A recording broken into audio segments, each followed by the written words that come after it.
So వారే బండ్ల గణేష్ గారు. So Bandla Ganesh గారిని వేదిక రాసుగా స్వాగతం పలుకుతున్నాము.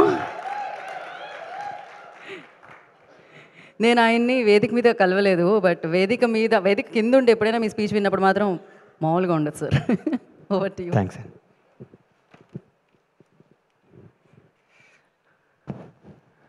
అందరికీ నమస్కారం. ముఖ్యంగా చాలా రోజుల నుంచి చెప్పాలనుకుంటున్నాను నా మనసులో మాట. ఇవాళ చెప్పేస్తా. నాగేంద్ర బాబు వెళ్ళిపోయాడా?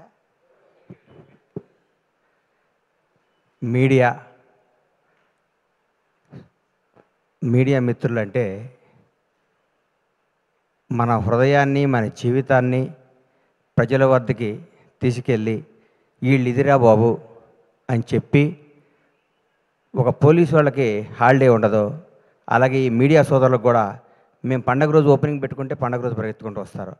మా ఇంట్లో ఏ రోజు మంచి రోజు అయితే మీకు అదే రోజు మంచి రోజు అని కెమెరాలు వేసుకొని పెన్ వేసుకొని పరిగెత్తుకుంటూ వచ్చి మా న్యూస్ని కొన్ని కోట్ల మందికి చేరవేసే, మా ఒక మంచిని చెడుని అందరికీ చేరవేసే మీడియా సోదరులు అందరికీ నా హృదయపూర్వక పాదాభివందనాలు.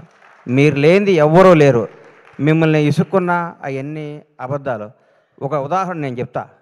ఎస్వి కృష్ణారెడ్డి గారు నన్ను వినోదంలో చిత్రంలో పరిచయం చేసినప్పుడు శ్రీకాంత్, శివాజీ రాజా, ఉత్తేజ్ తదితరులు అనేసారు. నా ఫోటో కూడా పక్కన పెట్టి 2 రోజులు నిద్రపట్టలేదు, నా పేరు వేయలేదు అని. ఆ టెన్షన్, ఆ బాధ ఎప్పటికీ మర్చిపోలేను. అంటే ఆ రోజు గణేష్ అని రాస్తే ఎంత బాగుండేది అని ఫీల్ అయ్యాను నేను. అప్పుడు కుమారస్వామి గారని ఒక రిపోర్టర్, అన్న కుమార్ అన్న నా పేరు ఎందుకు రాలేదు అని అడిగా ఫోన్ చేసి. సారీ గణేష్ మర్చిపోయాను అన్నాడు. మీరు మా మీద కోపం వచ్చి ఒక్కరోజు పెన్ డౌన్ చేస్తే మాకు వణుకుతాయి కింద. మీ పవర్ అది, మీ గొప్పతనం అది. మీ అన్నీ మర్చిపోతారు. మేము మామూలు అసిస్టెంట్ డైరెక్టర్లుగా, చిన్న ప్రొడక్షన్ మేనేజర్లుగా మాతో ఫ్రెండ్షిప్ చేసి మా స్థాయి పెరిగినప్పుడు కూడా మాకు అదే విధంగా గౌరవించే మీ అందరికీ మీ రుణం తీర్చుకోలేంది, మీ విలువ మేము వెలకట్టలేంది. ఎప్పుడు మీడియా సపోర్ట్ మా ఇండస్ట్రీ మీద ఉండాలి, మా నిర్మాతల మీద ఉండాలి.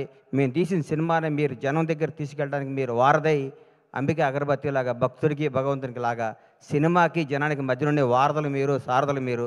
ఎప్పుడు మీ మీ చల్లని చూపు మా సినిమాపై ఉండాలి. మా నిర్మాత శ్రేయస్సు కోరుకుని మీ అందరికీ మా హృదయపూర్వక కృతజ్ఞతలు. తెలుసు కదా, చిరంజీవి గారు స్వయం కృషి చేస్తాడు, మొఠా మేస్త్రి చేశారు. వెంకటేష్ బాబు బొబ్బిల్ రాజా చేశాడు, చంటి చేశాడు. నాగార్జున గీతాంజలి చేశాడు, శివ చేశాడు. సిద్ధు జొన్నలగడ్డ డీజే టిల్లు చేశాడు, తెలుసు కదా చేశాడు. ఇరగ్గొట్టేశాడు సిద్ధు. జోష్ సినిమాలో ఏ అడ్రస్సు లేకుండా, ఏ కేరఫ్ లేకుండా, ఏ బ్యాక్గ్రౌండ్ లేకుండా, ముందు ఎవడో వెనకెవడో లేకుండా నేను నటుడిని అవుదామని ఇండస్ట్రీకి వచ్చి జోష్ సినిమాలో చిన్న వేషం కోసం తప్పించి సిద్ధు ఈ సినిమా తర్వాత నేను చెప్తున్నాను, డైరెక్ట్గా రవితేజకి ఆల్టర్నేటివ్ ఎవరా అనుకున్నాను. రవితేజకి ఆల్టర్నేటివ్ అవుతావు సిద్ధును. నిజంగా చెప్తున్నాను. నువ్వు రాబోయే 20 ఏళ్ళు నువ్వు ఇదే క్యారెక్టరైజేషన్తో ముందుకు వెళ్ళిపోతావు.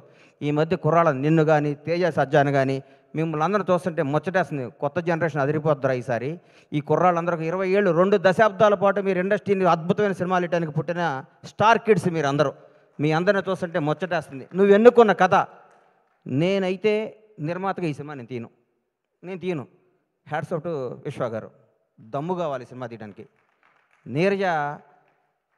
నీరజ ఈ అమ్మాయి ఫస్ట్, ఎందుకంటే కోనాగారి చెల్లి అయితే నాకు చెల్లెలే. ఎందుకంటే నా భాషా సినిమాలో నా అమ్మాయి ఇండస్ట్రీకి రావడం జరిగింది. ఆ సినిమా నేను నిర్మాతని. ఆ సినిమా వస్తే కోనాగారిని అడిగా, ఏంటి కోనాగారు అంటే, మా చెల్లెలు అన్న అమెరికా నుంచి వచ్చింది. ఈ అమ్మకు వీళ్ళ నాన్న, వీళ్ళ ఫ్యామిలీ ఏంది, ఈ అమ్మాయి ఇండస్ట్రీలో ఏంటనుకున్నా. ఆ అమ్మాయికి ఉన్న ఫ్యాషను, ఆ అమ్మాయికి ఉన్న టేస్ట్, ఆ రోజుల్లోనే ఆతృత, తపన, ఈ డ్రెస్ అయితే బాగుంటుంది. ఒక 10 రోజుల్లోనే కాజల్కి బెస్ట్ బడ్డీ అయిపోయింది. కట్ చేస్తే ఇండస్ట్రీ హీరోయిన్లందరూ ఈ అమ్మాయి చుట్టూ తిరిగారు. ఆ అమ్మాయి ఎంత మేధావో, ఎంత ముదురో అప్పుడే చూసుకున్నా. ఈ అందరినీ తనాళం చేసుకొని లౌకికంగా, ఆ అమ్మాయి ఫ్యామిలీ బ్యాక్గ్రౌండ్ వాళ్ళది ఎంత పెద్ద ఫ్యామిలీ, ఎంత పెద్ద కథ. ఆ అమ్మాయి గోల్డ్ స్పూన్లో పుట్టి కూడా తన అందరిలో డౌన్ టు ఎర్త్ ఉండి, అందరినీ ఆలోచించుకుంటూ, అందరినీ కలుస్తూ, ఆప్యాయంగా ముందుకెళ్ళిపోతూ ఒక డైరెక్టర్ అవ్వటం అంటే మాటలు కాదు ఈ రోజుల్లో. హ్యాట్స్ ఆఫ్ నీరు. నిజంగా రియల్ నిన్ను చూస్తే చాలా గర్వపడ్డా. నేను నిజంగా చాలా గర్వపడ్డా. సిద్ధు జొన్నలగడ్డ గురించి చెప్తున్నా.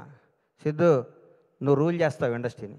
నిజంగా చెప్తున్నా. నువ్వు ఎన్నుకున్న డైలాగ్ డీజేటీలు, ఇప్పుడు కోన గారు చెప్పారు కదా, నేను కూడా నువ్వు వన్ డే వండర్ అనుకున్నా. బై గాడ్ చెప్తున్నా.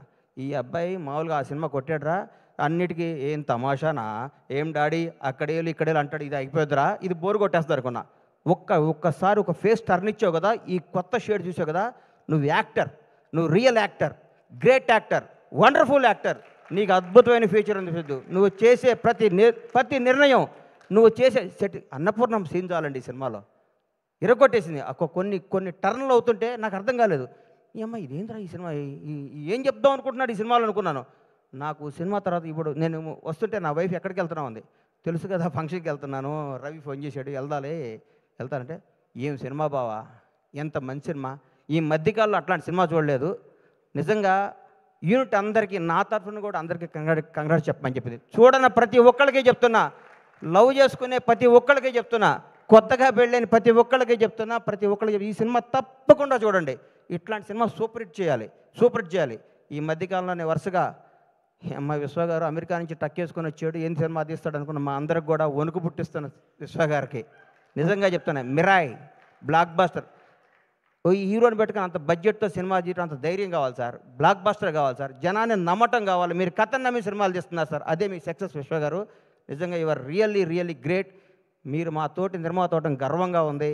అట్లాగే మా తమ్ముడు ఎస్కే ఇప్పుడే చెప్పాడు, అన్నా నువ్వు రా అన్నా అని. నేను బ్లాక్ బాస్టర్ ఇచ్చే బ్రేక్ ఇచ్చా, ఇప్పుడు మొదలవుద్ది కొత్త సెకండ్ హాఫ్. టెంపర్ లాంటి బ్లాక్ బాస్టర్ ఇచ్చి ఫ్లాప్తో నేను బ్రేక్ ఇలా బ్లాక్ బాస్టర్తో బ్రేక్ ఇచ్చా, ఇక మొదలవుద్ది సినిమా అని నేను చెప్తూ, మీ అందరికీ చెప్తూ, మీ ఆశీస్సులు కోరుకుంటూ, ఇంత సూపర్ హిట్ సినిమాలో యాక్ట్ చేసిన టీం అందరికీ, మన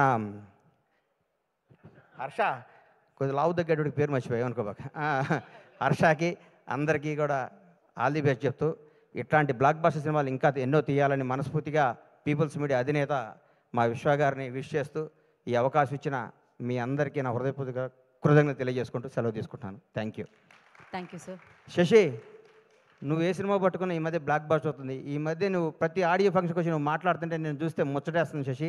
కాకర్ల శ్యామ్ గారు మీ అందరికి కూడా ఆల్ ది బెస్ట్ చెప్తూ ధన్యవాదాలు తీసుకోండి. Thank you sir. స్టేజ్ మీదే ఉండండి సార్. ఐ రిక్వెస్ట్ మీరు స్టేజ్ మీద ఉండాల్సిందిగా.